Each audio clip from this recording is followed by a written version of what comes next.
Well, hey, everybody, and welcome to another episode of Keys to the Shop, where we give you insights, inspiration, and the tools you need to grow as a coffee service professional.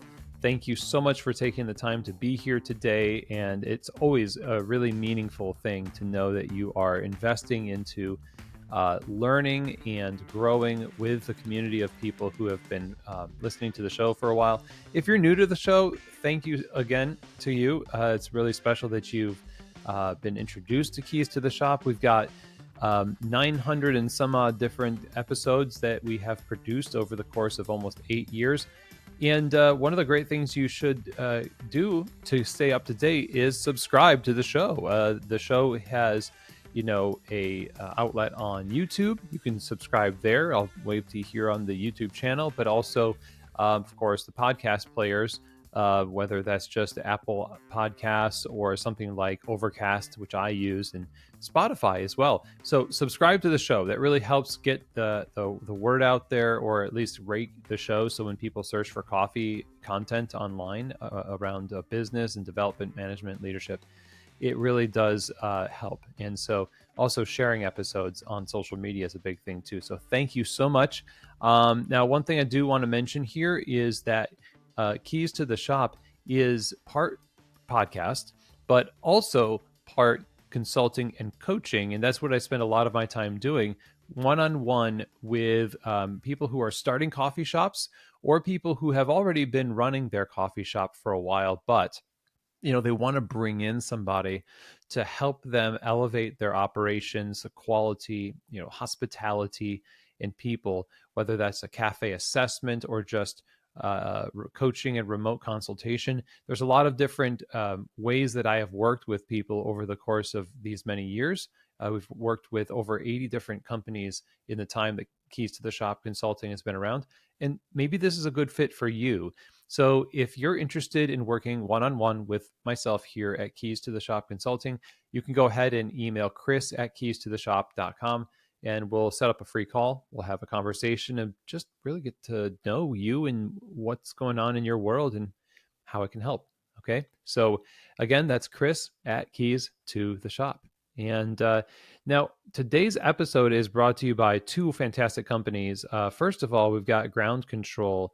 That brewer has been really revolutionizing the way we understand batch brew coffee. Its extraction technology is fantastic. And then we also have our friends over at the Barista series from Pacific. They have the line of plant-based beverages that is just unbeatable, the originals, pacificfoodservice.com. But we're going to talk more about them later in the episode. Right now, I want to introduce us to our guests. I want to bring us to this special before and after episode. Well, what that means is basically we talk with the owners of cafes that are getting ready to open. They're not quite open yet. Sometimes we get them really, far out from the opening, and sometimes, as in this case, it was actually after their very first shift. So it's basically like opening day, but kind of before. So somewhat before and after. But it was so cool to sit down with them during this first day. But then 5 months later, we sat down again and had another conversation. That is the after part, and that it talks about how have things been going? What is the reality on the ground now? Because as you and I know, there's a lot of, dreams and visions and plans, but then there's the reality. And sometimes we have to shift and pivot. And there's a lot of lessons we learn in that. So I love being able to kind of do these episodes, and especially with these two folks. We have Nick and Krystal Tanaka.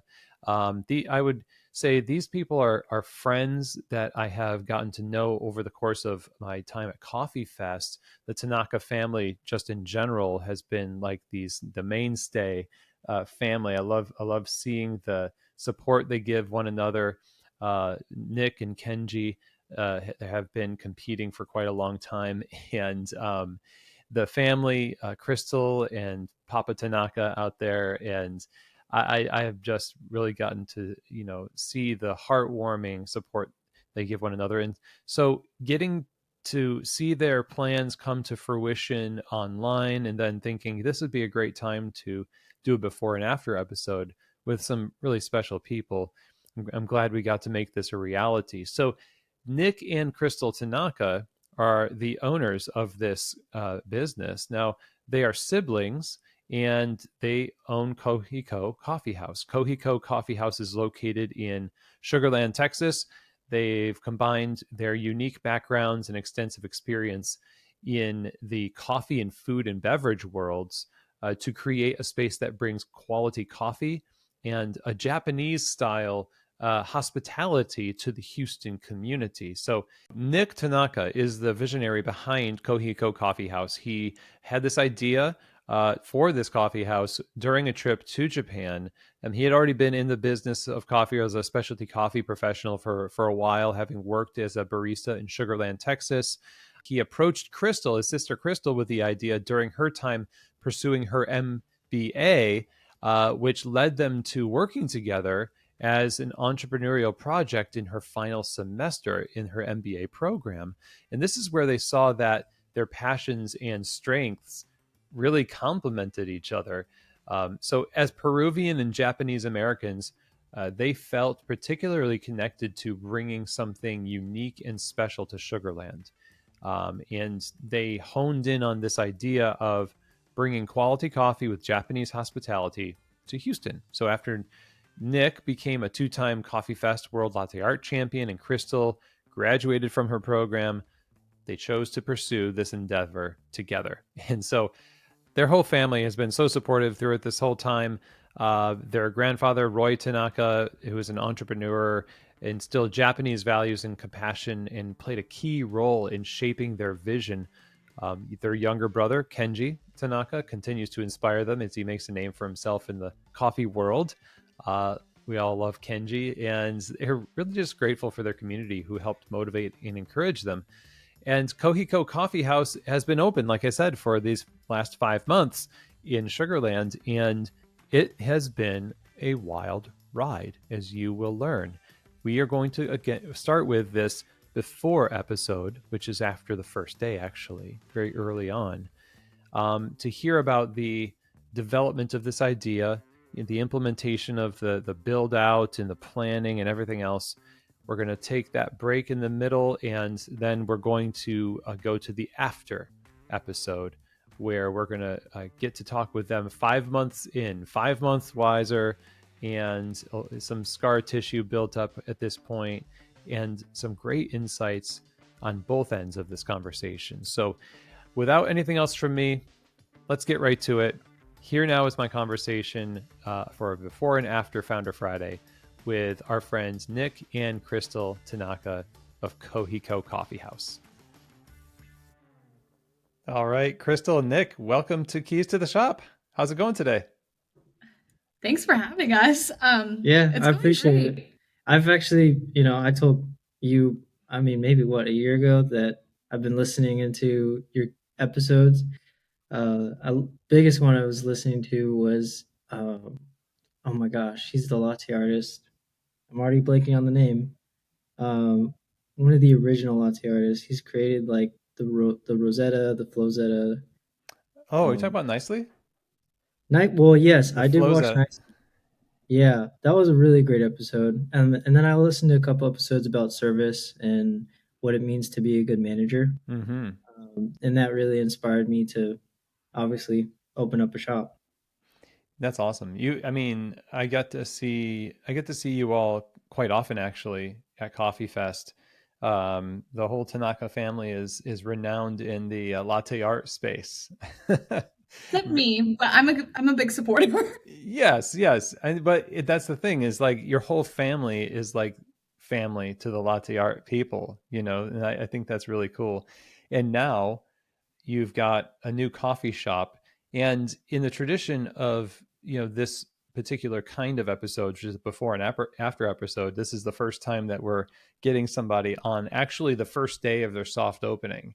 Like you just closed the shop up on your first day as we're recording, right? Yeah, Yeah, yeah, the baristas left maybe 30 minutes ago. yeah. So Wow. So special. I mean, huge congrats to you. That's pretty amazing. And I remember hearing the rumblings of this plan being put together quite a long time ago. When did the actual beginning of the planning start for Kohi?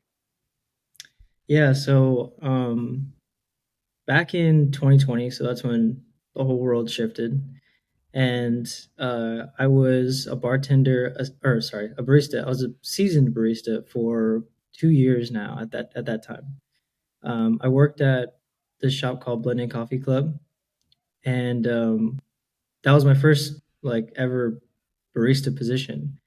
And I fell in love with it enough to realize that I want a shop of my own. And come 2020, I got laid off, and I missed being behind the bar so much that I later realized I want to, have my own bar, and I want to have my own system, have my own design. And coming from a creative background, I am in marketing. I do a lot of creative marketing. That is my day job today. To this day, I do photographic design and video. And yeah, using that background and with my kind of creativity behind coffee, it motivated me to kind of sit down and write down my business plan. I actually still have the booklet where it has like the drawing of the bar and the drawing of how I want the seating to be. I built out my own menu. It's a little immature looking at it, but it I was the mean, start of the idea. does it look exactly the same as it does now, right? I'm gonna be honest, it's like, Not the bar. oh, sorry, not the dream bar, Yeah. because I do have a dream bar design. But when we found this space when it was a dry cleaners, I drew it up, and it's actually, I would say, Yeah. like 90% accurate to what I designed. And we just gave the drawing to our architect and our engineer, and they just put it on paper. Yeah. So that I'm very proud of.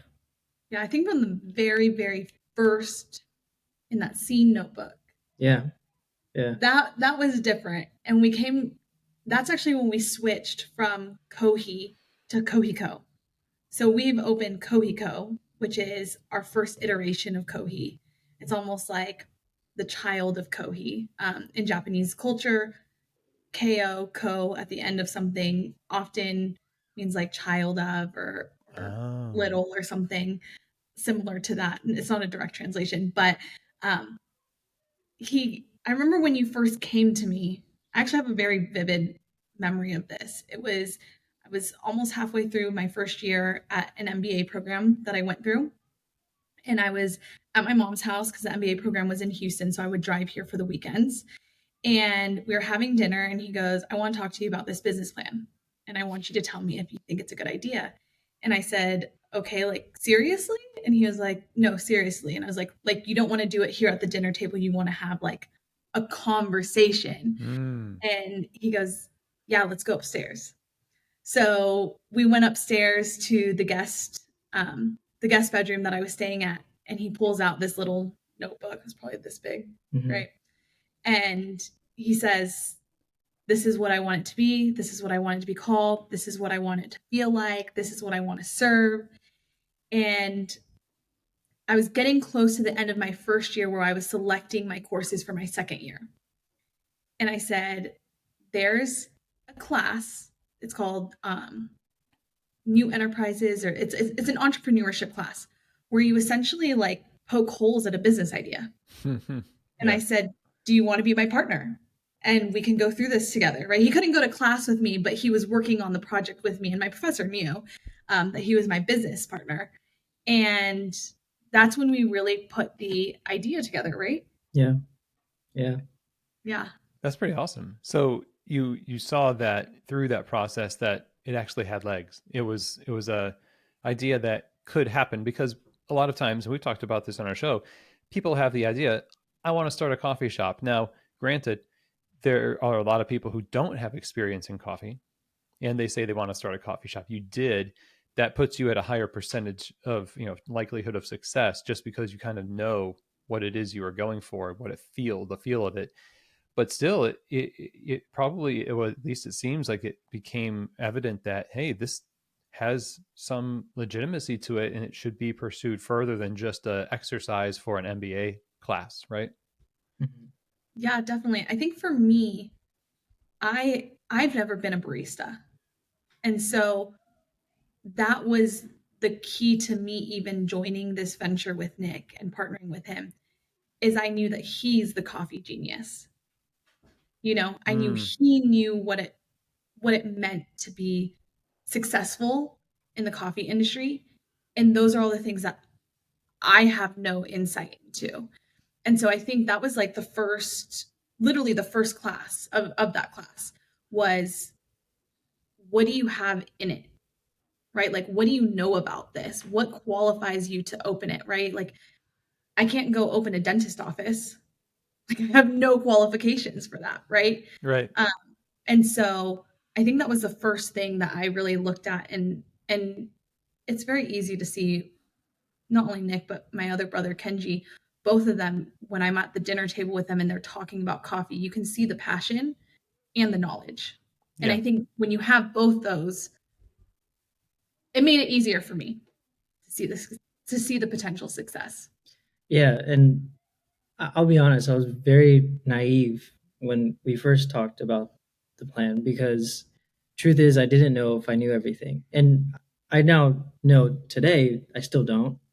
And coffee, I've had a conversation about this with some of my customers today, is that, coffee is always changing. It's always, even the education of it, even the science behind it, it's always progressing in some way. And, when I was at Blended Coffee Club, Wei Hong, he was an AST trainer. So he was all about the SCA standard. And, a lot of my training guide is from the SCA standard.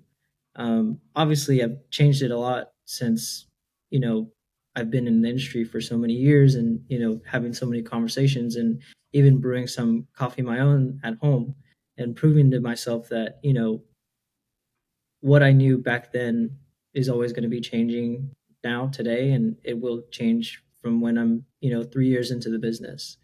And once I fully accepted that, I've become a lot more open minded, and I've become a lot more of a sponge when it comes to the industry, because there's a lot of conversation within coffee industry itself, right?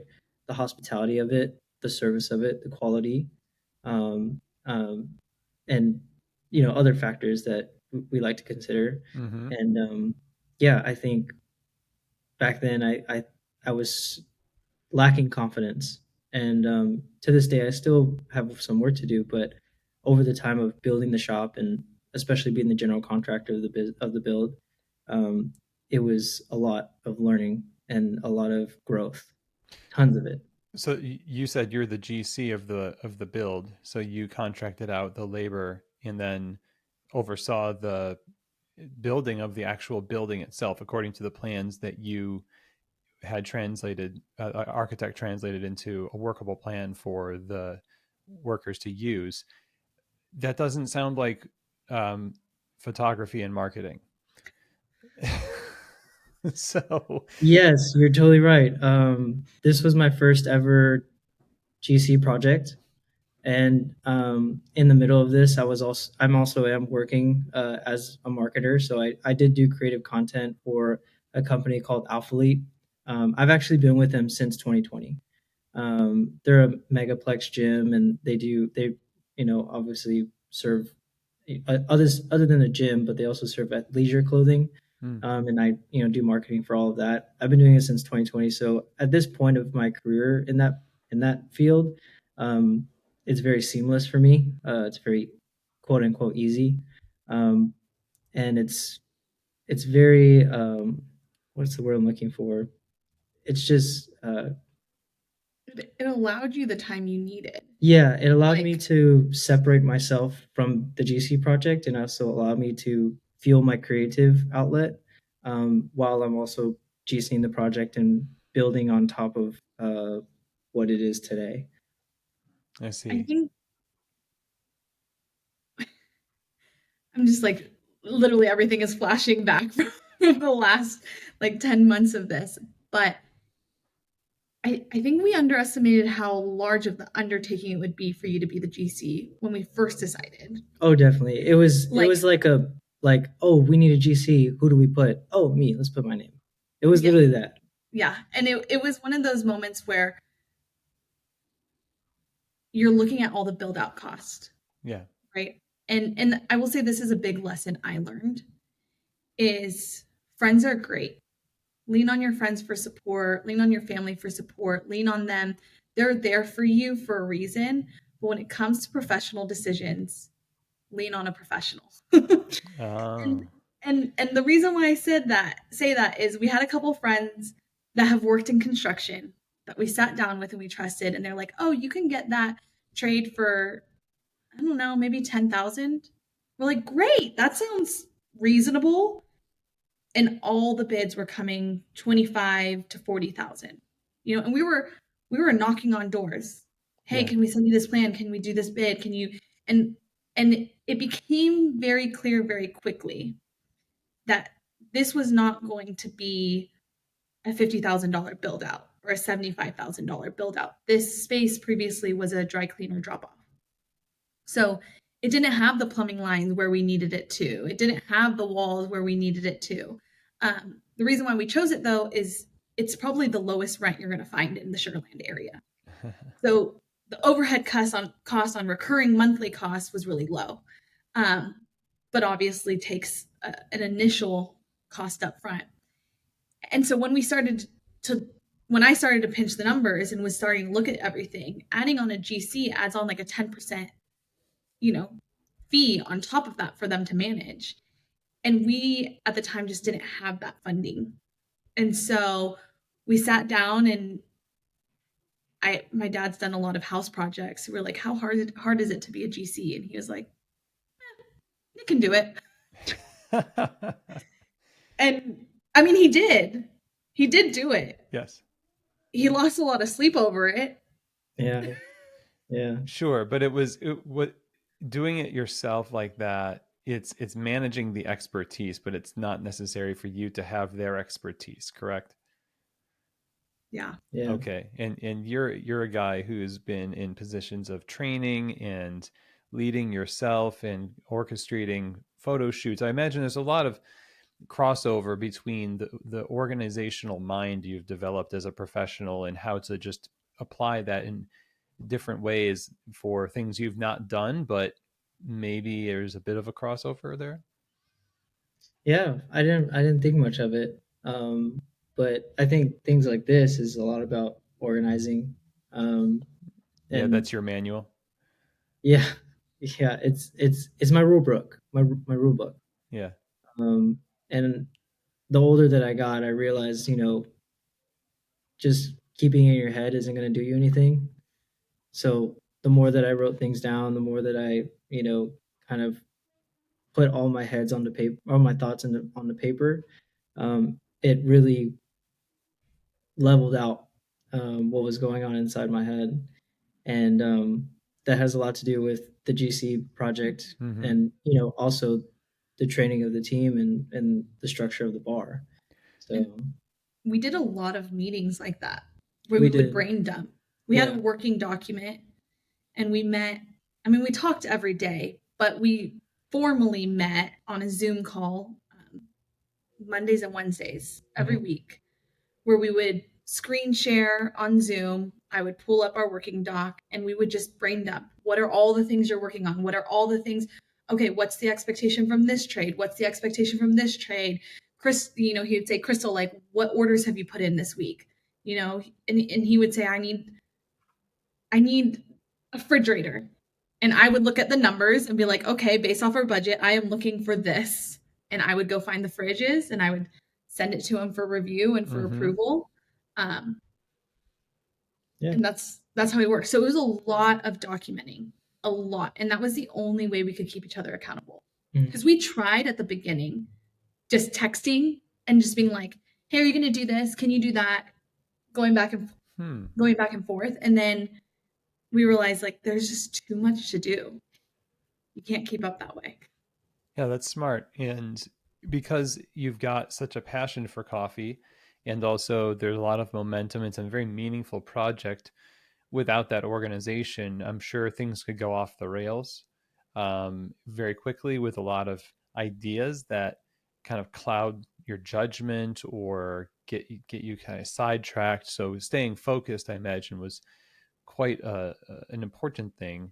And as you started to write things down and discuss and get organized with actually moving forward with this idea, what thing, well, first of all, I guess the big question that we haven't even asked is, what is the big idea with Kohiko, and what things ended up being the primary, that you included in what you have today, and what got left behind as you realized, well, that's fun and good, but it's not who we are.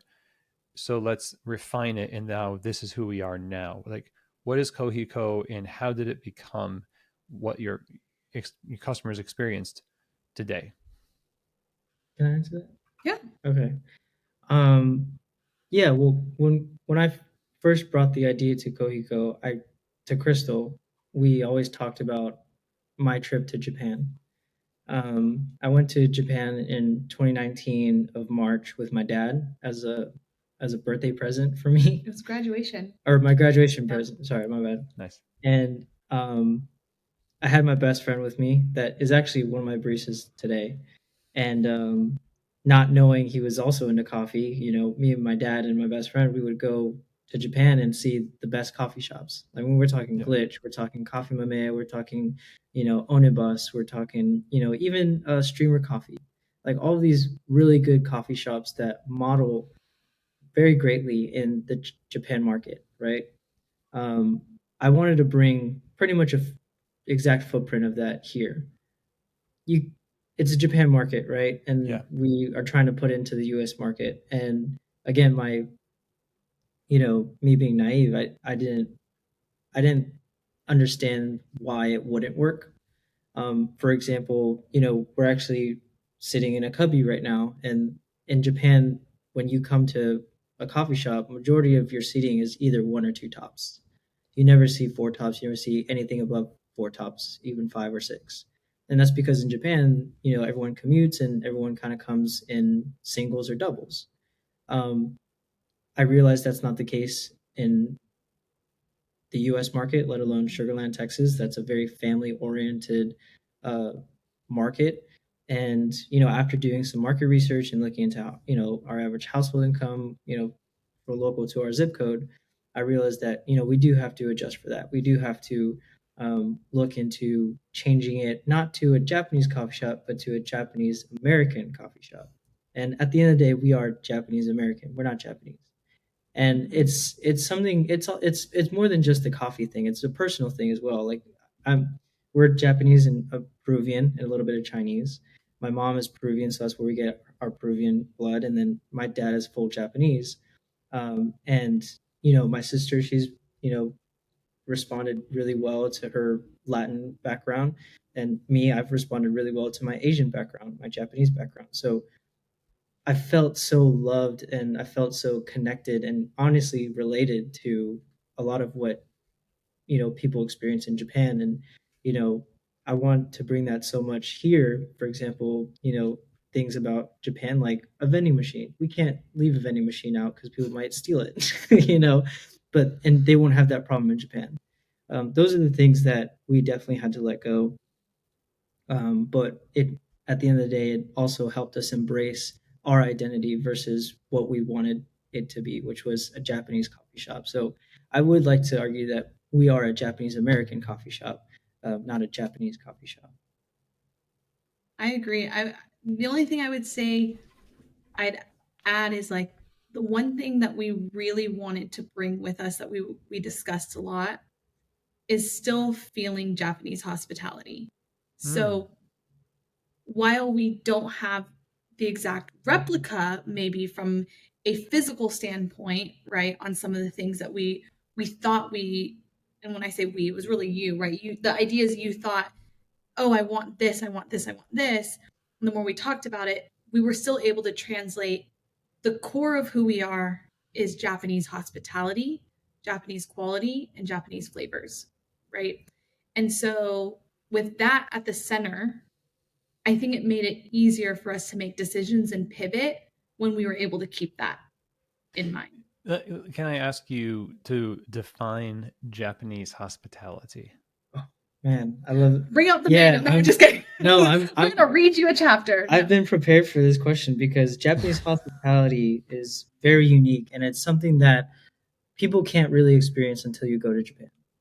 And I've done some research, obviously, to you know add content to the training guide. But there's an expression in Japanese culture. It's called omotenashi, and it's basically about hospitality. And omote is more of like hospitality and or public face, what it really translates to, and nashi, that is more of like, okay, this is how I provide my public face. This is how I give myself to you.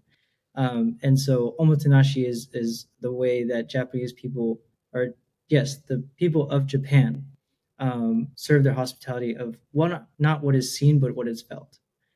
So, Japanese people, they want to, bottom line, have a memorable experience the moment you walk in and the moment you leave. And the reason why it is felt is because it's not something that they attend to, it's something that they provide that's not even seen or even thought of from the consumer perspective. For example, like watering your cup, for example, handing you your drink with two hands because we care for it. That is something that is felt, right? It's not seen, but it's felt. So to me, that is what Japanese hospitality is, and that's what we strive to serve and how we want to serve with our guests. Um, there's a bunch of other expressions, and there's tons of articles that have proven that omotenashi is a very unique experience that has been tied with Japanese culture. And I believe that bringing that, especially within the coffee industry, is something that is unheard of, and that is definitely what's going to be separating us from other coffee shops. Break that down for me in a practical sense of how your service, like if I'm a customer and I get to feel your hospitality, if you have a crushingly busy day, what does a rush, and ideally, this is your first day and I'm sure you are super busy, uh, Yeah. and yet I know that there's probably a learning curve for applying the ideals that you have across the cafe over the next few months and years.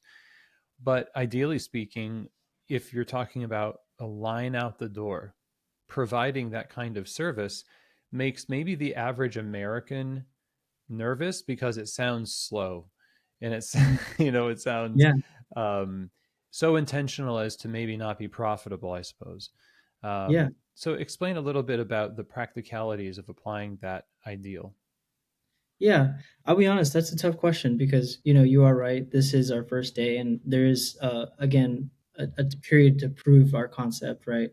But as of today, since we did have our first day of operation, the best thing that did provide hospitality or a level of it was the transparency of it, the openness Mm, of it. So small things, right? When I designed the bar, I realized that the bar standard height is 36 inches. We brought it down to 32 inches just so that we make sure that everything that is seen behind or even on the bar is easily seen by the customers. So that is one way of like proving that hospitality is a part of everything else that again isn't seen but it's felt. When the moment you walk and you sit at our bar, you see and notice everything that we do. I did notice that one of my baristas did have 7 matcha drinks, and we had to whisk them, in front of them. We whisked them in a chashin bowl, and we whisked for 30 seconds. We did the whole traditional ceremony of matcha. We did it 7 times. Um, is it a bit insane? Yes, but that's something that we don't want to fall short of. We don't want to cut corners. Our ticket times were, believe it or not, below 10 minutes. And, to me, okay. that's a huge win. I even congratulated him. We all witnessed it. And he's, believe it or not, also a fresh barista. Um, and to be honest, it's something that, Japanese people are always striving for, is to working hard. I mean, it's very common in Japanese career and Japanese work culture that, it's commonly found that people sleep during their work shift just because they work so hard. It's a sign of like, yes, you are doing a good job, rest hard. Work hard, rest hard. And again, that is relayed into our training guide. And again, it's a proof of concept, but it's something that we want to constantly try and be different of, without sacrificing the loss of quality. Yeah. I was gonna say I'd like to add to Chris. That's a question I ask myself a lot. Yeah. I had, I think, 4 or 5 friends go to Japan in the last 4 or 5 months. And a lot of them went to coffee shops and was like, you go into this room and it's like you're in this one-on-one experience with this person and they're doing a pour over and they're talking with you so, intentionally, and like you are their only focus. Yeah. And I think there was a little bit of this like hope that that's how we were going to show up. And I think going back to kind of one of your other questions, like something we have to leave behind is we do have to adjust to being in an American culture, right?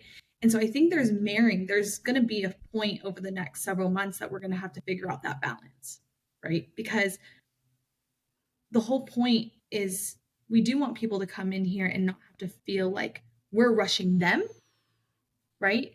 That is a big thing that we have to do. Yeah. But we also have to understand that sometimes they're going to be in a rush. And that can't be, that they maybe like to work, right? That's common in our American culture. You're go, go, go. You have somewhere to be. So I think that's a balance. Like I was looking at the team and we're learning. Today's day one, right? There's going to be learning opportunities, but efficiency, how can you be paying attention and welcoming someone to make them feel that hospitality while also simultaneously making that drink or simultaneously placing in the order, right? That you just heard, right? Someone just told you that they want a matcha latte and then you see someone walk through the door and you're placing your order while greeting someone intentionally. That's something that I would love for us to achieve. I think it's going to take time, building that efficiency and that balance, I think is going to be really important. I don't know if you would agree with that, but that's something I observed today. Yeah, that's spot on. And, the most common shop in Japan that is actually always busy, always has a line at the door is Arabica. I mean, we all know Arabica, right? They're a famous shop, mainly for their aesthetic, their design, and, obviously their structure of their program. And when I went to, or did you go to? I think it was just me. When I went to Arabica in Kyoto, it was up on one of the mountains where the temples are, and there was everyone with kimonos and walking around, and it was just like a line out the door. And one thing I've definitely noticed was the baristas were always calm. They were always calm. They were quick, but they were calm. And that's a part of the attitude that we put in the training guide as well for our staff is no matter what happens chaotically behind the bar, you should always look like you remain calm, even if everything's going crazy in your head. You need to do so many things. You need to act calm, present yourself with a smile, because the more that your attitude, or the better your attitude, the better your service. And I think there's one point in my guide where I said you can't be a good barista with a bad attitude, and the moment you step in behind your bar, you're here to serve. Everything else that goes on outside of your life, push it behind you, and present yourself the best way that you can behind the bar. And I think there's also a balance though that we talked about with our team. So I know we've talked communication. About I was gonna say. Yeah, communication is very important. Let's say our baristas walk in and some things that they can't let go. The communication between the team is very important, so that they know that they're not pushing themselves too much or they're not overwhelming themselves. I'm a big advocate for communication. Also between me and Krystal, she may be my sister, and there's maybe some things that I want to hold back, but I have to remind myself that she's also my business partner, and I need to let her know that, hey, this is not a good day for me. Cut me some slack, or we can revisit this tomorrow. I have that same expression, or that same belief with my team. If my team is just kind of, I can tell they're dragging a little bit, and they need some care, or they need some time, then I'll pick up their slack. I will gladly pick up their weight, just because I want them to be healthy for the next day, or want them to be healthy for their own livelihood. So to me, that's also important about Japanese culture, is that they are care for one another, and they not just only care for their customers, but they also care for their team. Yeah, and it seems like you would and probably have hired people who already resonate with the ideals and the goals that you have as a business. And as such, you don't necessarily, you do, you hold people accountable, but people are already accountable to themselves because that was a value that they brought in.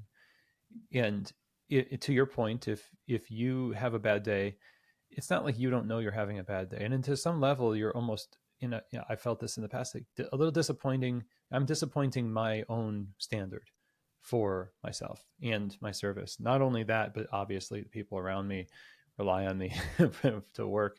Uh, and everything you described in the manual, talking about the intentionality and the calmness, um, this is obviously something that applies to the leadership of a cafe as well.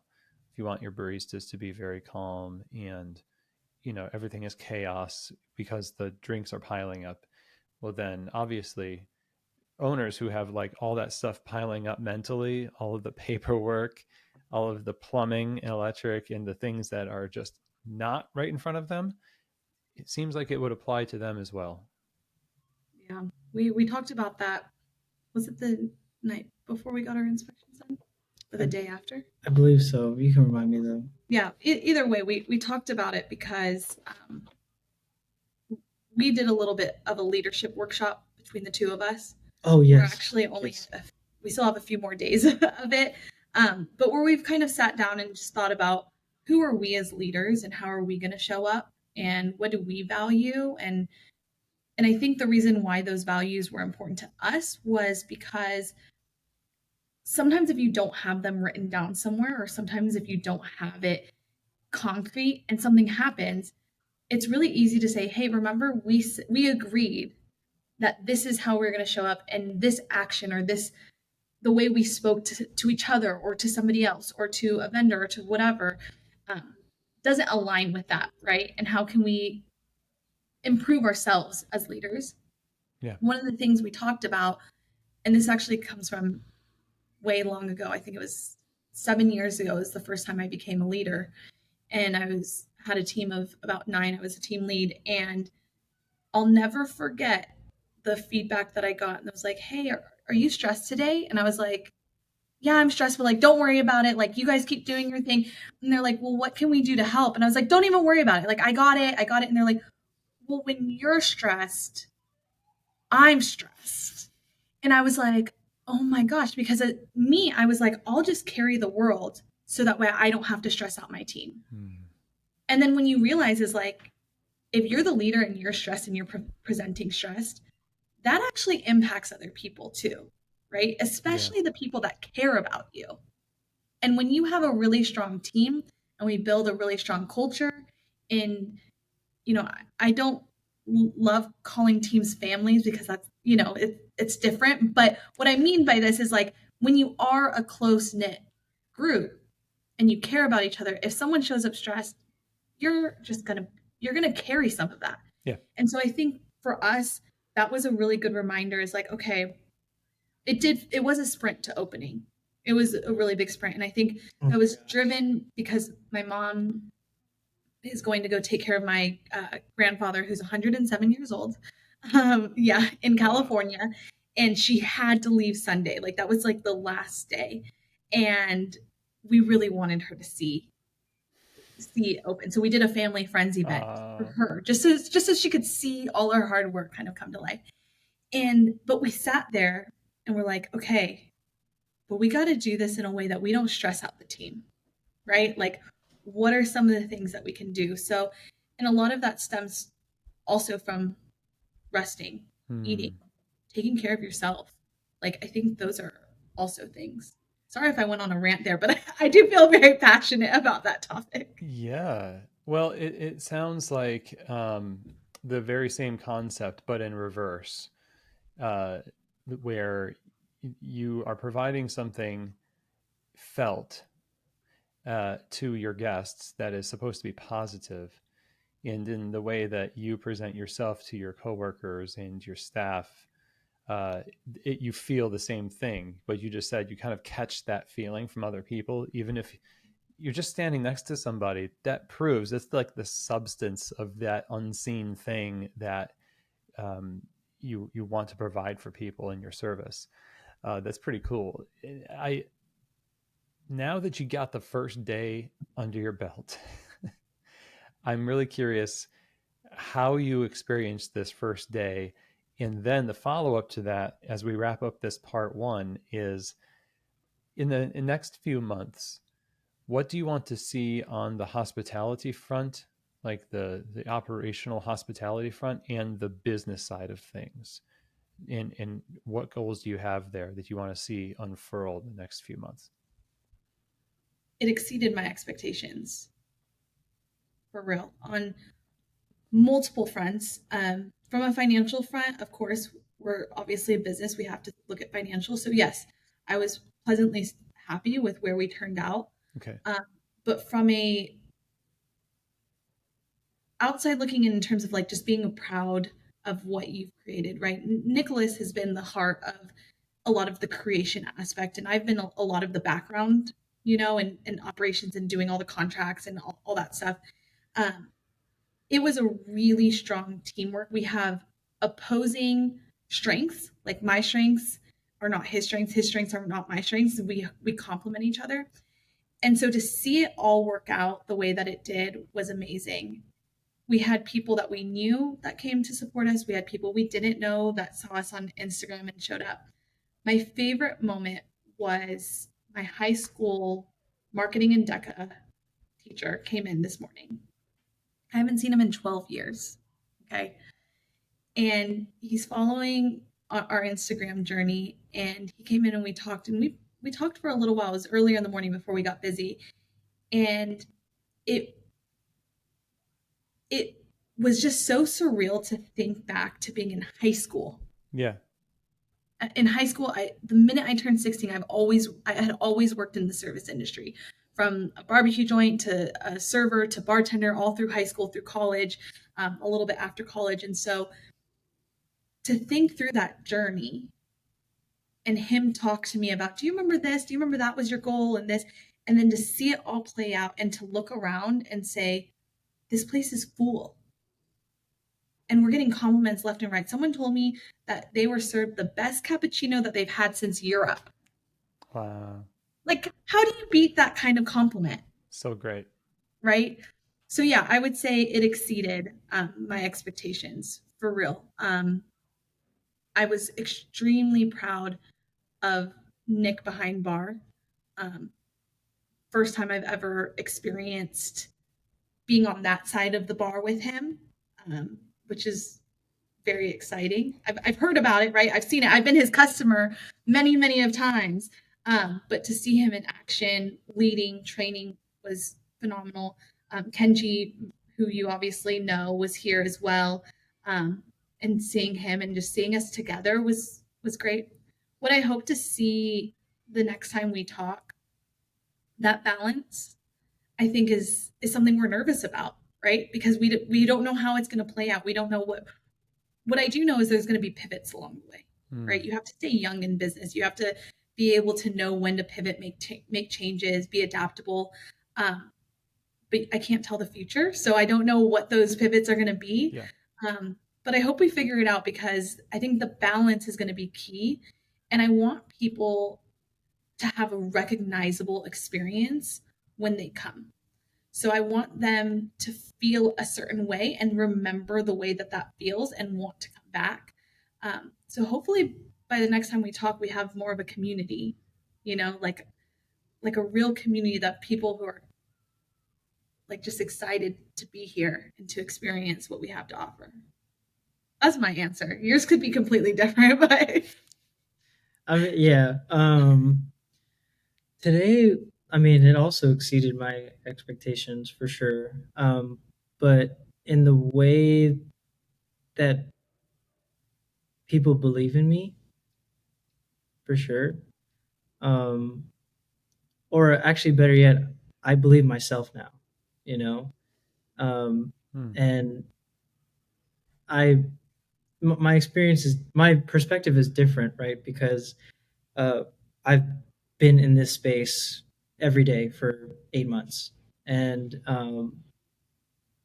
posting on my stories and kind of sharing with my viewers about the progress and the struggles and the problems. And you know fast forward today, and my customers that I've never met actually, and they would come up and be like, "Yeah, I watched your story, and I can't believe you fixed this. I can't be fixed that." I'm like, "Wait, you know about that, you know?" And it's like, never once did anyone say that they didn't think this was going to happen. And for some reason, I had a lot of moments of doubt, and seeing again everyone, and even people that we don't even know, like just random customers just coming in and expressing their unreal experience here.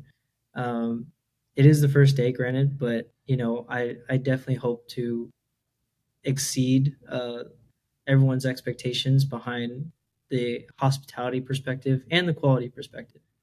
That being said, in the next 6 months, or by the time December comes, I'd hope that my level of hospitality and quality of the specialty coffee is still maintained, and I think that it all starts with, a guide, or it all starts with, a leader, a good leader. It all starts with inspiration to inspire, my team to pretty much be the best versions of themselves in and out of the bar. Um, and yeah, it's unreal to be in this position. And one of our core values is humility, and it's something that I practice every day, because at the end of the day, I am a business owner. I do own this shop, but I make mistakes just as much as any other Yeah. barista. And I hope to constantly learn every single day, to be the best version of myself. And you know I, before, I used to think that owners always had it figured out. We don't. We don't have it figured out. It's like we're always learning. We're always learning, and we're always growing. And Sorry. no, that's just my signature. Yeah. That's my signature uh, perspective in life. Always learning, always growing. I wanted to add, 'cause as you were talking, Yeah. I thought of two things that I want to see next time we talk. Got it. One, I want our baristas to still be here. I think I want our team to feel valued and that they're supported and that they're learning and this is a good environment. One of my first, it wasn't a podcast you did, but it was a live that you did with somebody about financial literacy, Mm. right? And in helping your baristas and helping your employees feel valued and setting them up for success. Like I want them to feel that here. And I think, there are a lot of shops out there that aren't able to retain baristas, right? And so I think that that's really important for me. I'm thinking about tangible things that we can actually look back and say, like, did Yeah. we? Sure. Sure. Sure. The other thing is I hope to change the perspective of the community that we're in to enjoy Japanese flavors more and to come in and be excited for that because we got a lot of questions like, what's matcha? Right?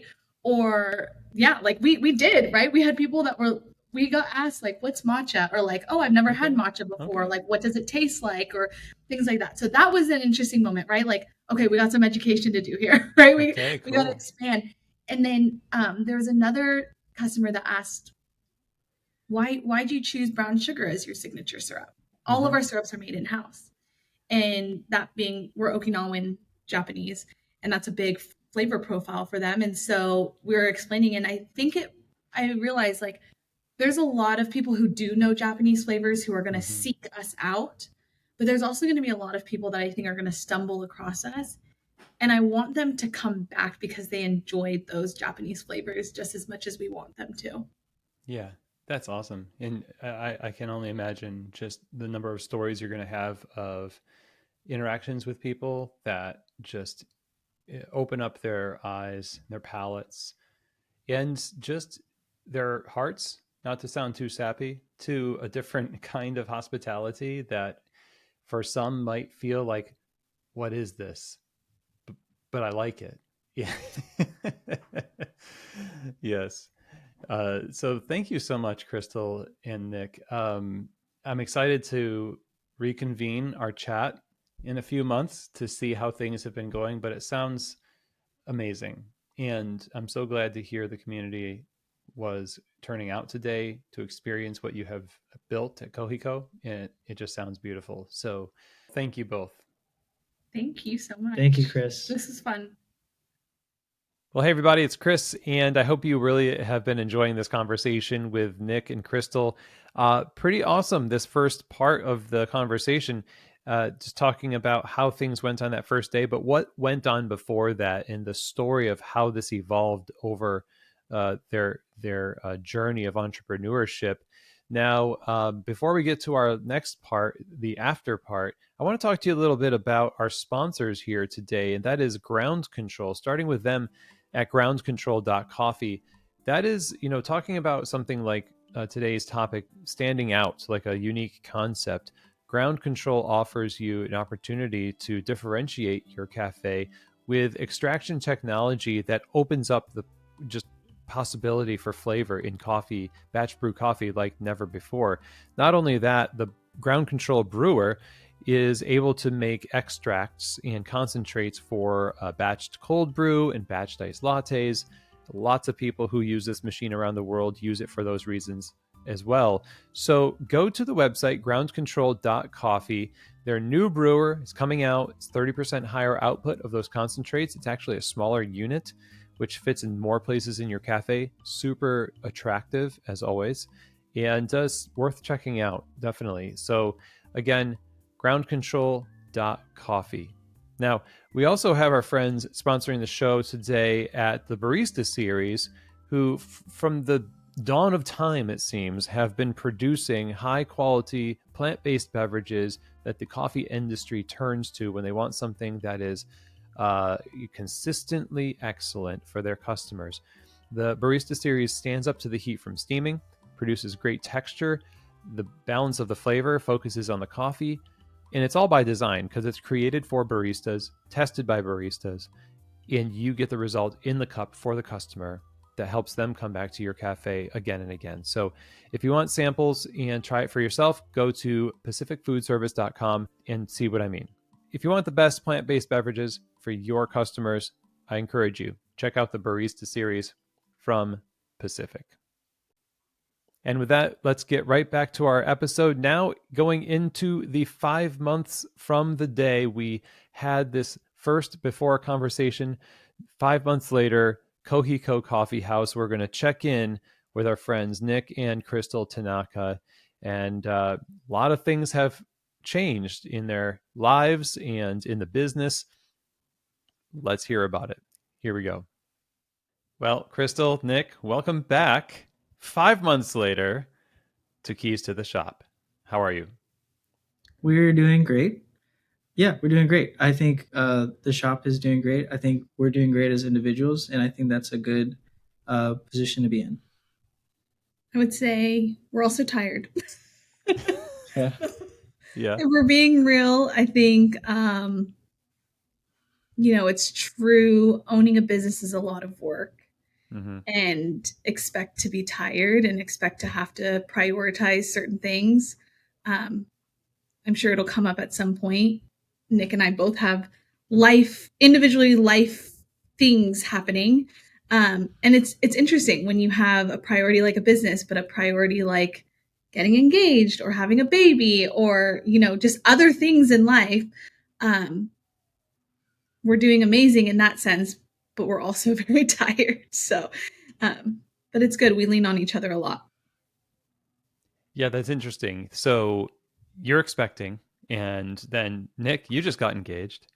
So congrats. And Krystal, congrats. This is all it feels like such a really eventful year for the both of you, for your family. And it's like, how do you manage to do something aspirational like a coffee shop the way that you just described it to us in the earlier part of the episode?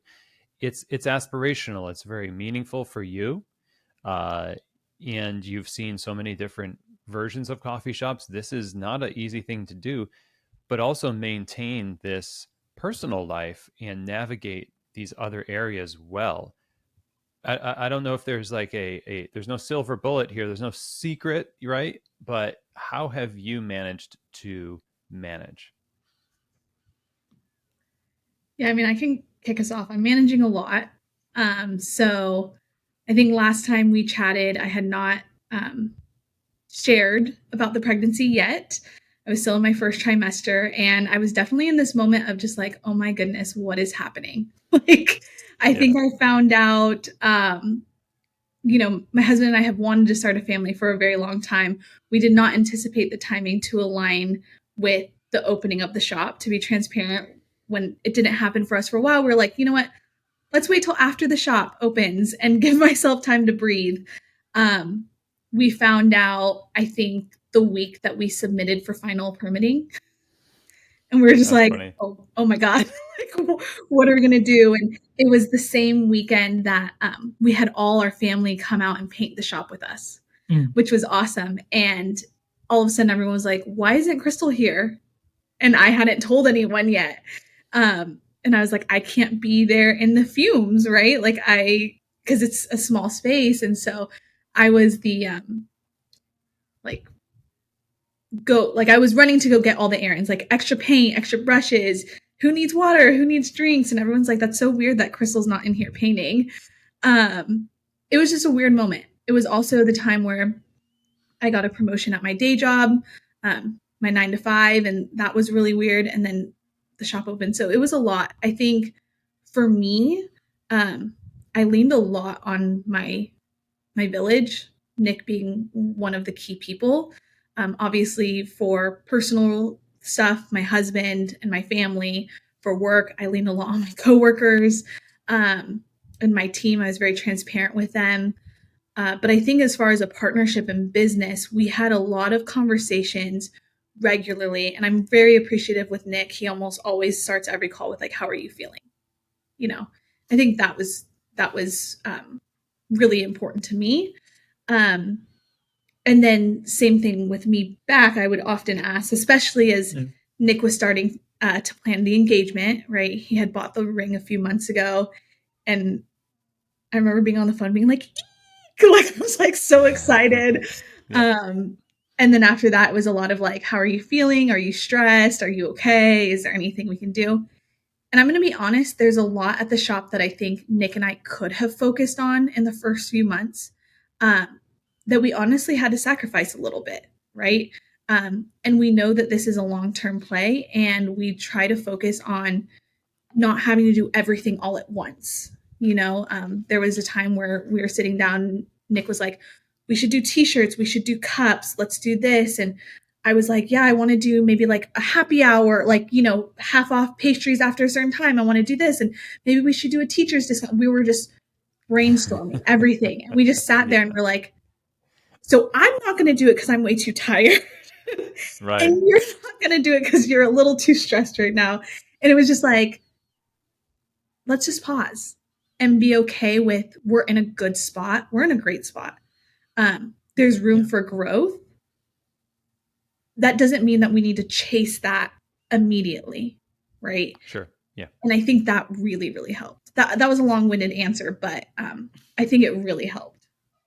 Yeah, and in terms of my perspective, I do agree with her. I think like we do have our village that just not only involves our family, but it also involves, I want to call them our lead baristas. I'm still kind of the manager, but our lead baristas, they've kind of been with us for a while in the industry. I mean, Chris, you know how tight baristas are, and kind of like I curated my little team. Iris and JD, they've helped me a ton on the operation side, so that I could then focus on things like merchandising or marketing, um, you know, building the menu or kind of like changing up, our offerings a little bit, quality control, stuff like that. So there is definitely a great balance of responsibility and weight of, you know, the help that we've gotten, not only from each other, but from our village. Yeah, that makes sense. And yeah, it's great that you have the perspective of this being a long-term play, because you do get into these frenzied states in the shop where it is we need to put the flag, plant the flag in all these different areas of the business almost as if you don't, it's going to leave. You're not going to ever have the opportunity to have a T-shirt or promotional campaign or something like that. Which it's just kind of your brain uh, feels hyper vigilant because everything is happening, and so in the first couple of weeks of opening the shop, now, I mean, when we last talked, it was the first day. You had just got done with the first day of soft launch of your opening. So now, in the first weeks of operation, what things came to light that you thought this is exactly what we were planning on happening and we're prepared? But then there's things that happened that we weren't prepared for that we really learned from, and it helped us become better over the last 5 months. Um, Great question. I have a lot of thoughts actually. Um, It was a wild first it was 2 very weeks. wild. It was insane. It was very wild. I mean, full transparency, we had like 5 TikTok videos that went absolutely viral, Yeah. and we didn't produce them. It was someone else that came to the shop. They loved our vibe. They loved our curated drinks because we had a curated menu, right? It was, all you did was just order, no modifications. That's how it came. Besides milk alternatives. And, they became majority of our sales. Like our limited offerings became majority of our sales. And it was because of those videos. And I had this personal battle of mine of like, okay, are we a trendy, business, or are we a real business? Are we legit behind our product? I've had a couple of interviews from Houston Chronicle and Chronicle about like, hey, what makes you a Japanese coffee shop? So there a lot of that question got, or a lot of those questions got a little bit intense, just because you are right, things were moving very quick for us, like almost to the point where I even texted Krystal, I'm like, are we doing too much? Are we doing too much? Are we creating a very heavy perspective that people aren't ready for in coffee? So that was a big eye opener in terms of like what we expected and what kind of came out of it. And I love the drinks that we curated. I love the missions that we stand by, our brand that we stand by, and by far the drinks that we curated are they are what carry our sales. And then 2 months in, our sales started to drop a little bit, or actually a lot. 2 to 3 months, yeah. 2-3 months. Well, because we had a month of soft opening. So this was June. So you had all of June, all of July. Schools in our area start the second week of August. So it also was in line with students going back to school and colleges starting back up. So I think it was natural that we both hit the end of like us being new and also people going back into their school and routine and things like that. That did hit us, but we still were above our predictions when we built our business model at the beginning and all of our pro formas. Like we were still above that, so it felt good still. It felt good, but were you nervous when that happened? You just see this dip. Was it still like, yeah, we're above, but what's happening? Yes. I think you were a little bit more nervous. I was, well, because I'm at the shop every day. Yeah. Every day. And when you freshly open a shop, you're kind of comfortable in this certain pace. And then when things slow down, especially at a coffee shop in the suburbs, right, we have some dead time. And over the past couple months, I've learned to take advantage of those times, whether it's training, whether it's hands-on with the team, whether it's hospitality, whether it's level of care, things like that. And it definitely took us, I don't even want to say a surprise, because we've talked about our conversations with other business owners and how there is going to be a big amount of inconsistency in your first year of sales. So, we treated the situation carefully, and one of the biggest things that didn't go our way was the change that we made in our menu 2 months ago. We added a matcha origin menu. Ooh. I don't want to say it's new because I've definitely seen other shops do it. But we did create a matcha origin that served or offered 4 different matchas from different regions in Fukuoka and Uji and all that stuff. That then majorly carried our sales. It actually, it bumped up our sales, a little bit. But then I had this personal battle of mine. I'm like, okay, we're not a matcha shop though. We're a coffee shop. And it's like a little inside joke now, but I want to like tell everyone that we're not a matcha shop. Yeah, I mean, your original question about like what we were right about, what maybe we weren't so right about. I think something that comes to mind is when we originally built the business plan, like day one, I was like, cool, Nick's going to be our barista, right? Like he's going to be behind there making the drinks. We'll hire, 1 or 2 other people. And then after several months, we'll like reevaluate whether we need to expand. We're going to like ease into this. Oh my goodness. It was like the complete opposite. Yeah. Once that first day, I think we soft opened on a Saturday or Sunday. The following Saturday is when this girl, her name's Vivian, she came into our shop. None of us knew who she was. She posted the video. All of a sudden, people started coming in the next day being like, hey, I want what this girl got. And we're like, what girl? Like, oh, your TikTok video. And I was like, we don't have a TikTok. Like, I have no idea what you're talking about. And these people just kept coming in and being like, oh, we saw you on TikTok. Like, we saw your TikTok. And we're like, we don't have a TikTok. What are you guys talking about? And that's when I think Nick and I looked at each other and we're like, we're not ready for this. Like, whatever is about to happen, we are not ready for this. And thank goodness that we had hired more than 1 or 2, because there's no way Nick would have been able to be this. I thought like, oh, Nick can handle it. It'll be good. Soft launch, ease into it, grow. I'm totally realizing that we did talk to you on the first day. And I think in the middle of that first week, it was just Krystal, me, and Derek.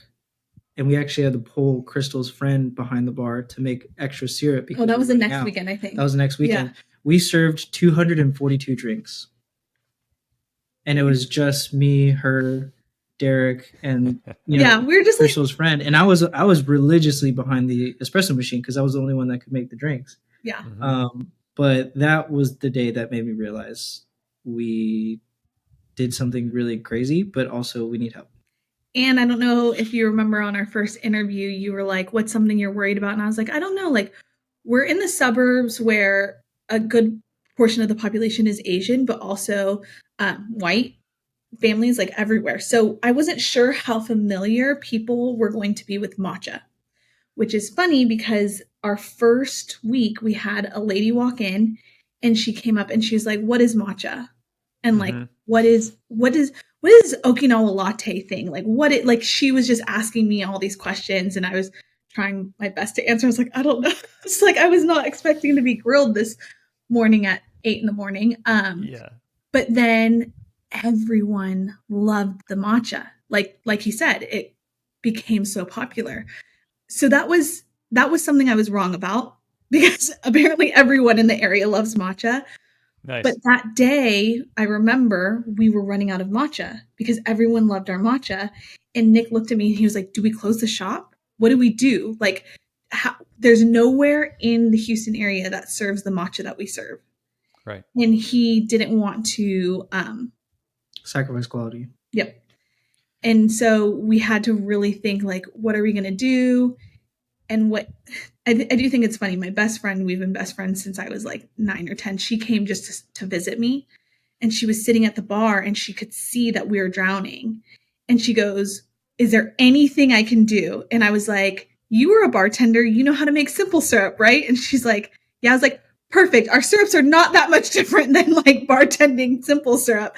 So we gave her the recipe and she went back and just started making like batches of our syrup because we were going to run out at like 10 in the morning.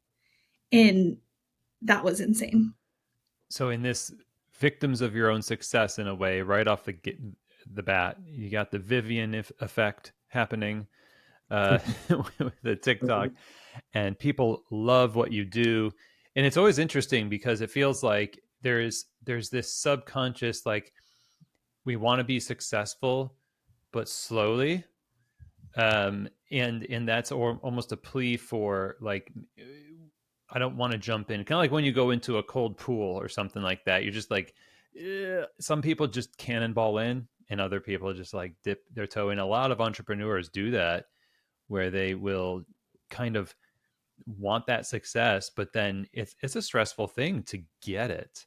And so, but you did handle it. You did confront these issues, and the love that people were showing you and the pressure that it put on you to continue to adapt at that point without bringing your friend behind the bar every day to do stuff. How did you adapt so that you eventually can be more confident in handling the demands that these people who love what you do have every day? They come in, they want the stuff. What are the operational differences today that have given you that confidence that maybe weren't there, but you eventually had to build? Well, a lot of my decisions come from just asking around, and also, putting proof on paper. I mean, I think like I want to move away from the matcha thing, mainly because I don't want to talk about it, but also with the espresso side, there was a lot of conversation about our offering, like offering what kind of espresso we're offering blended for pretty exclusively in the beginning, and then we eventually brought in Mad Lab, Andrew Sinclair's roastery, into the mix, and that definitely put a lot of question with the team, like the baristas, and also the customers, because some people would come in and they would really like the Mad Lab, and we would have Burundi on bar. We're also talking about getting another grinder so they can offer both. But decisions like that, I had to kind of put away my own perspective on it and just kind of receive everyone else's opinion so I can then assess my own. I think something I observed is your training was in a certain like pillar, I guess, with like London and things like that. And then you realize there's so much more to learn from other people that he didn't have exposure to before. Not that he didn't have exposure, it was people you were talking to, but that he didn't have certain conversations with. And then he would have these conversations and he'd come back to me and be like, hey, I was talking to so-and-so. They actually had a really great idea. What do you think about this? And I'm like, that actually sounds really great. So I think we went into it with a certain idea that we were going to serve a certain bean and only that bean. We were going to do this and do it that way. And we quickly learned that there was way more to learn from other people outside of our immediate circle that influenced a lot. I think in the first couple days, what we learned though, Chris, like when we saw that huge spike, the thing I learned, the first thing I learned, just because it like literally hit me in the face, was I can't replicate Nick. Like I want to clone him, but I can't. And it was just like, one Nick. There's only one Nick. And I was just like, well, crap. Like there's only one Nick, but I need like 6 Nicks. So I think what I realized very quickly is Nick's value, while people wanted to, and this was another thing, Nick's obviously a champion for Coffee Fest, or I say obviously because you know this, but for any listeners who don't know that, he's a champion for the Coffee Fest World Latte Art Championship Open. And I think some people saw that on his profile and they want him to be the one to serve, right? Like that's not what we're here to do. It's not just about Nick. It's about the experience and the quality and the community and what we stand for. And so I think we learned very quickly that Nick's value is not just behind the espresso machine.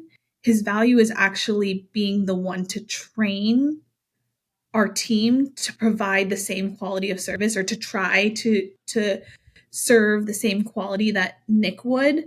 And so I think that was what I learned very quickly, is like we needed a team. So what we did is we actually closed down. I kind of forgot about this at the beginning, but after that first like ramp, we ran out of matcha. We weren't going to get it for like 5 days.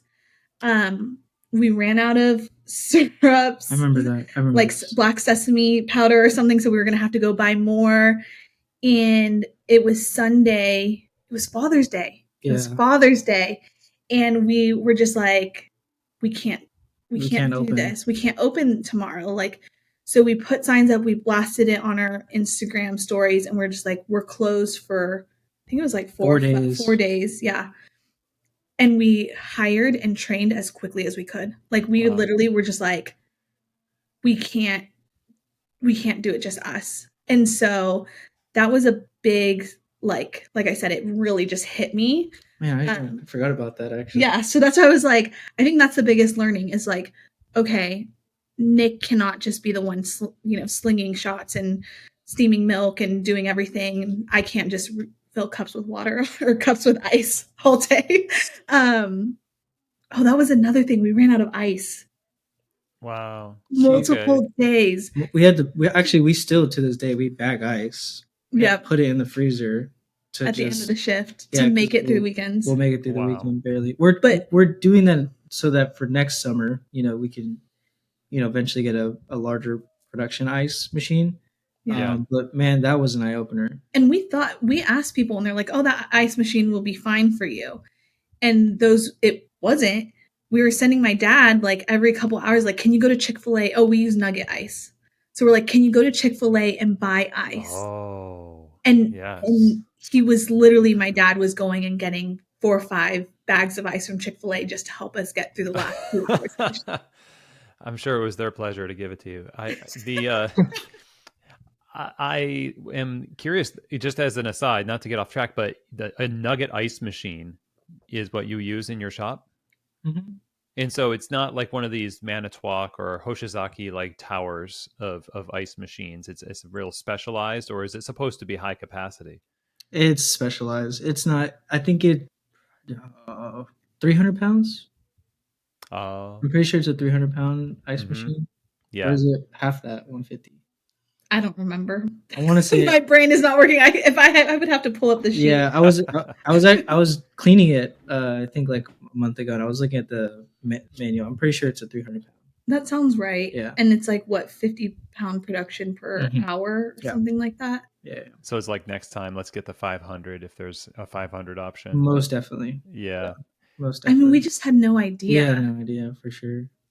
I mean, it's hard to predict, and it's always the case that you do the best you possibly can right beforehand, based on your knowledge of other people's shops, your own experience as a professional, and then as a business person, and then you adapt. And it's the identity of your shop now, 5 months later, I imagine, is like its personality starting to form. Whereas you're keeping it alive. I'm gonna use the analogy of my son. He's turning 11 this year, and at first it's just a matter of just keep the boy alive, and just nurture, care for, and then all of a sudden he has like these contributions to the culture, like he has a personality. Not to anthropomorphize a coffee shop, but let's do it. It must feel similar, like now that the groove is in here, it's starting to reveal itself in what it needs a little bit more clearly than in the beginning, when it was all like triage and discovery. Yeah. I think something, I don't know if we discussed this last time, but it's a little obvious the more you get to know Nick and I. Nick is like very visionary, creative, coffee focused, media focused. his talents in our social media program and our branding is phenomenal. We didn't outsource pretty much anything. We outsourced some things at the very beginning, but ever since then, he's done all of it. I am very analytical, business focused. I look at the strategy, and I think something that we've realized is, like you mentioned, the first few years is just keeping it alive, right? And I think at the beginning, we talked about this a little bit earlier, you get so excited and you're in it and you want to do all these things. And so I've noticed some of our recent conversations, and I would recommend any business who starts, remember this is it's going to feel like you want to do it all very quickly when you have to realize in order to just keep it alive right now, the best thing to do is actually kind of let it sit a little to figure out what it needs. And the reason why I say that is because when we throw something new every time, it jumps our sales. So, for example, we added croissants and it's like, oh, our sales spiked a little bit. And then it balances out, right? Because it's no longer a new product. And then the next week we're adding this, and then it jumps maybe on Monday or Tuesday because we had new cups on the shelf, and then it tapers.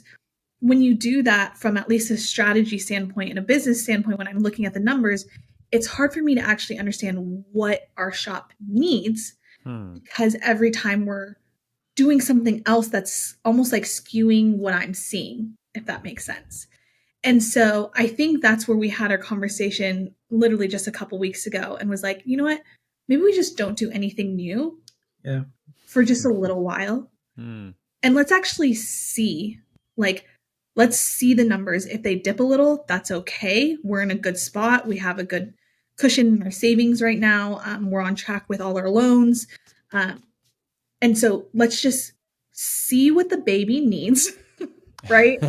And then, as long as we're keeping it alive, that's like the main thing. And then we'll start to build and understand, where we should put our focus on. I think that's really important because I think every time you see a number dip, it's very easy to say, let's throw something at it. And it's hard to know whether that's a long-term good move if you don't have like a baseline to truly trust. Wow. I really appreciate that insight because it is, very well from attending, trade shows and everything else. People are after, how do we get our sales up? How do we get our sales up? And are constantly like pumping in these ideas.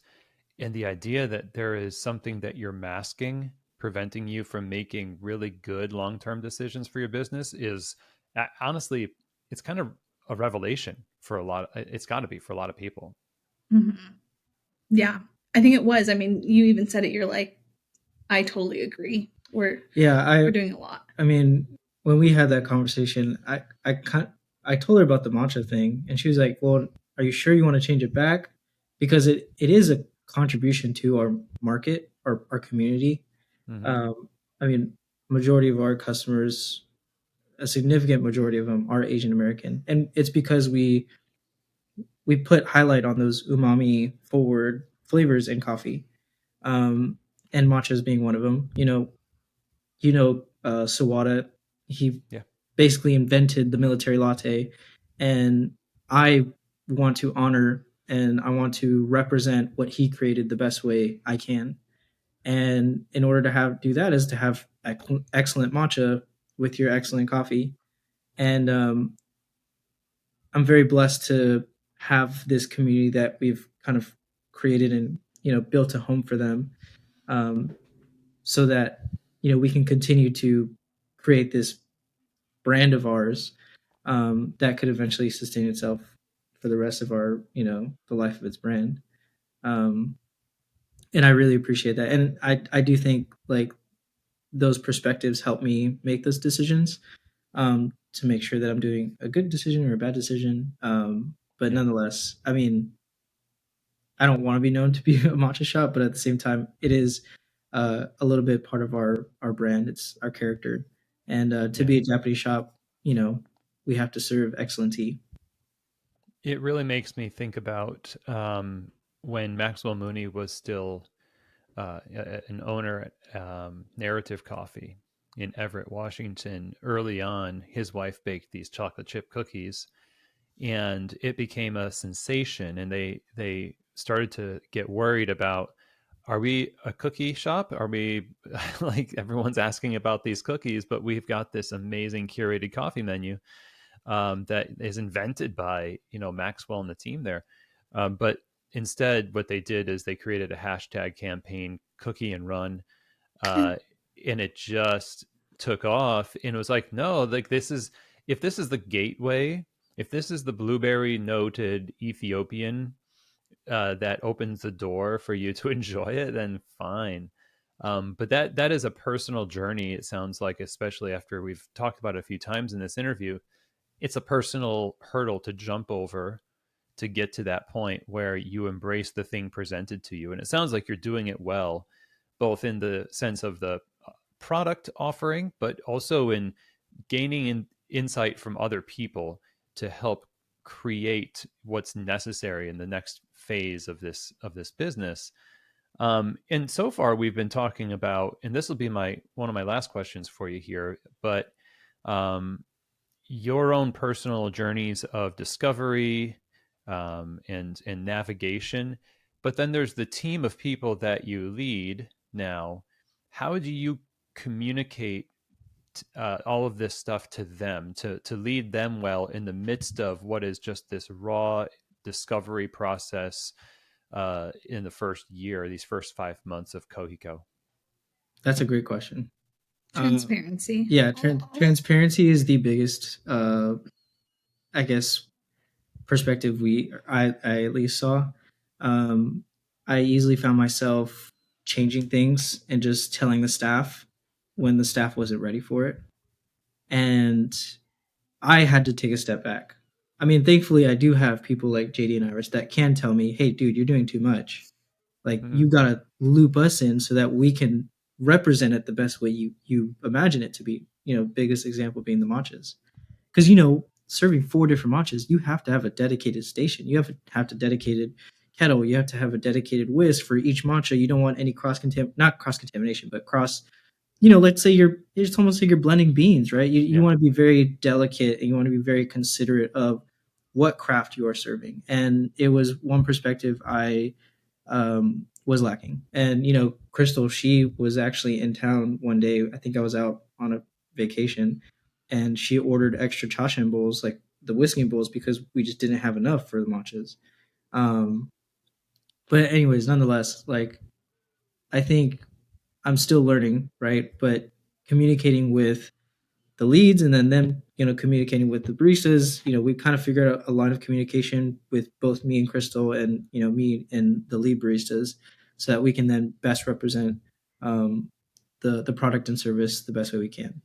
I'd say we're still learning. We're still learning, but the line of communication, has definitely helped in establishing those responsibilities, and per se line of power is very important. I'm going to add a perspective from the outside. So I think maybe we talked about this last time, but I live in Austin. Nick is in Sugarland, where the shop is. At first, I was coming in quite often. Now, the bigger my tummy gets, I am not able to get in a car as often and make the 3-hour drive. So I've had to observe leadership from the outside in and not being at the shop as much as I used to.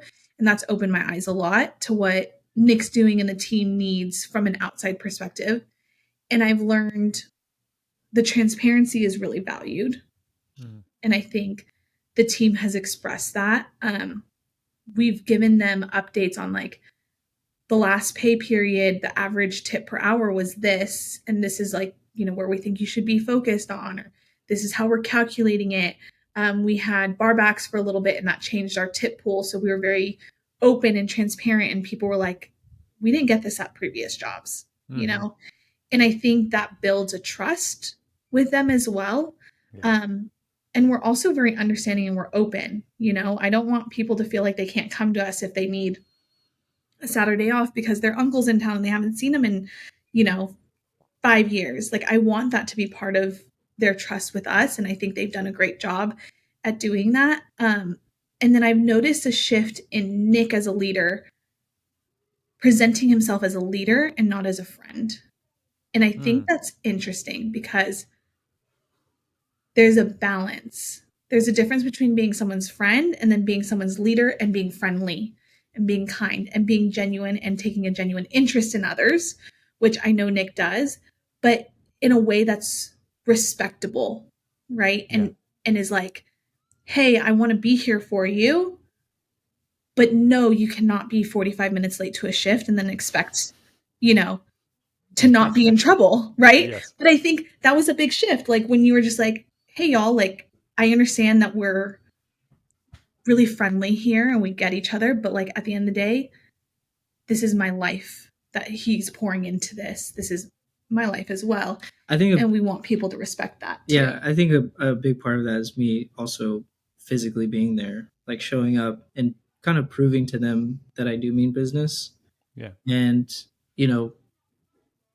within the industry, right, especially being a barista, coming from being a barista, I inherently brought baristas to work at the shop. Yeah. And I am still building that trust with them, and letting them know that I'm there for them. I'm here to give them the best situation that we can give them, while also, showing up, being present, being hospitable without, kind of acting like we're in my living room having a good time. There's a big difference. And, I think making that switch, I have to give a lot of credit to Aaron from Blendon, because he was my manager at Blendon Coffee Club. But he's also my friend. He's like my best friend, actually, to this day. And I saw that immediate switch in him. I even see the immediate switch, with my brother. Like, there's people that I look up to. And as a leader, you should always be growing and learning. And Kenji helped a lot Ken too. helped me a lot. I mean, he's my younger brother, God forbid, but like he has a lot of. God forbid. Sorry, that's a bad. He's my he's my younger brother, and I respect him a ton, and he has a lot of great perspective that I need to apply as being a manager, being a coffee shop owner. Yeah, that's great. Yeah, I love it, and that's very well said about the leadership and being friendly as a leader, and the difference between that and being a friend in that sense. It's a very hard road to walk, and it sounds like a lot of things are gelling, and obviously this is 5 months in, so coming up on a half year.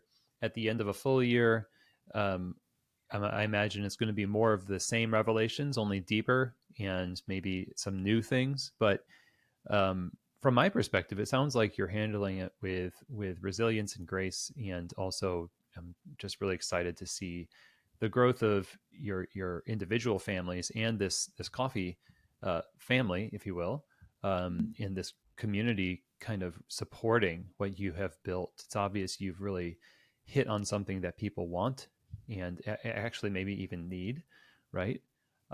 So well done. And the final word from you two, for people out there who are navigating their own kind of entrepreneurial journey through coffee shop, whether it's right in the same place you are, getting ready to start, what kind of things can you say to encourage them to keep going, be resilient, and adapt well for the life of their business and their people? It's a great question. I have my answer. You go first then. Just remember why you're in it. Remember why you chose this business. Remember why you're in the community. Remember why you originally wanted to be in the community. And as long as you stick with that, every day will be the best day. I mean, I wake up every morning and I look forward to being at the shop. And it's has a lot to do with the people, the customers, the loyal customers that I have, the regulars. It has a lot to do with the team, seeing them grow, and a lot of our employees are still in school, and it's such a blessing to see them really grow. I mean, it sounds so cliche, but like it's really amazing, and also being proud of your product. Like I remember us R&Ding the drinks like in our kitchen, table. Oh my gosh, I will never forget that. Yeah, he told me what was in the coffees. I told him like putting He black told- sesame in a latte, and she was like, "What the and hell?" I was like, this is so weird. Okay, give it to me. And like I took a sip and I was like, oh my God, this is actually amazing. But I will never forget you bringing over the drinks for the first time. And I Yeah. was just like, really? Banana? And we still sell them. And Like it's our most popular drinks. bananas, the Moshi Moshi, which has banana, brown sugar, matcha, and espresso and milk. That's Did I say amazing. that? He told me that, and I was like, okay, I'm not gonna like this one, but sure, like I'll try it. And it's like one of my favorite drinks on the menu. But anyways, my advice. It's funny you said your very first line is something I think is really important. I often tell Remember what people you originally? I coach or people I mentor is you got to find your North Star because without it, you'll get lost in everything else. And I think that that's really important. And um, sometimes I will say we start to forget, right? We're like, oh my gosh, all these things. And then that's when I think we look at each other and we're like, wait, we need to ground ourselves. Like, what are we really here to do? So I think that, but from a business perspective, be humble. You don't know it all. You may think you do at times, but you don't. And lean on the people around you to help you find the right answers. Um, be okay with things not working out the way you thought they were, and be prepared for that because I think I actually learned that on my wedding day. I remember leading up to it and telling myself multiple times, like, the day is not going to go the way you planned. The day is not going to go the way you planned. The day is not going to go the way you planned. And guess what? The cake flavor was wrong. We forgot to order, the car to pick us up. So we had to order an Uber. There were things, but it was the best day ever because I had the expectations and the things that mattered to me and were grounded in me happened the way that I wanted them to. And I think that's the same thing with a business is if you set that expectation for yourself, the little things that don't matter, they're not going to bother you. And you're just going to feel really proud of the things that you did anchor into showing up the way that you wanted. So, if you're in this position, good luck. It's a wonderful journey. It is exhausting, but very, very, very rewarding. And if you find people who will support you and love you through it, it's like the best thing. So, Man. Well, Krystal, Nick, I really appreciate you joining us again months later. Really congrats on the growth of the business and all your success. And here's to more of that same success as you continue. How can people stay in touch with Kohiko Coffee Shop and go from there? You can follow us mainly on our Instagram. It's Kohiko Kohiko Coffee House. We only live on Instagram, but maybe you'll see us on other future social platforms. yep. And if All you want right. to email us, I don't know if you have somewhere on the description, but you can throw our emails on there to Krystal at Kohiko Coffee House. There's no co in our emails. And Nicolas at Kohiko Coffee House. Yep. So happy to stay in touch with everyone. All right. Thanks, guys. It was great. Thank you. All right, everybody. Well, I hope that you enjoyed that conversation. And again, always love having these before and afters. And it serves as a lesson that plans are there to help guide you into a reality that you can't predict 100%. Some of the different paths that have been taken are, like the idea of how matcha has really taken off at their cafe, and also then seeking to serve well and use that as a springboard into helping people like also enjoy other things on the menu. Being open to how people interpret what you do, it sometimes can be a surprising thing that happens to every shop. Like what you thought was going to be the most popular might not be as popular as you thought, and then the reverse on some other stuff, things breaking, things just being stressful in different areas. It's all naturally part of the process of discovery, and that's why we do these episodes. And you hear in the conversation with Nick and Krystal, amidst all of the life changes too that happen over the course of also running a business, you got to be open to give yourself grace in the discovery process, to work it out and to focus on excellence in all of the things that you're doing now, but that it's going to be an up and a down thing. That, it's not going to be a straight line going straight up. It's going to be up and down, but then higher levels as you go. And Nick and Krystal and the team there obviously have stuck with it and have developed a reputation in these 5 months, and over the course of the next year and 2 years and 5 years. Just think about how much wisdom is going to be rooted deep in their culture as a part of an institutional wisdom that further drives this experience, this unique experience in Sugar Land, Texas, at Kohiko Coffee House, this Japanese concept, this Japanese American concept that they want to do is in its beginning stages, and the lessons are coming in hot and heavy, but there's so much promise that comes with it, and it seems like the community is truly enjoying it. And it also is something obviously gratifying for both Nick and Krystal, even amidst all of the pressures and the weariness. It's good to be weary in good work. And so that's obviously what we see with Kohiko Coffee House. Big thank you to Nick and Krystal for being my guests on the show. Such an honor, truly. And if you want to learn more about Kohiko Coffee House, go to their website, kohikocoffeehouse.com, and follow them on Instagram at Kohiko Coffee House. And of course, if you're in that area, if you're in the Houston area or in Sugar Land, you gotta go and check it out and get the experience, that hospitality, the excellence, the unique experience for yourself.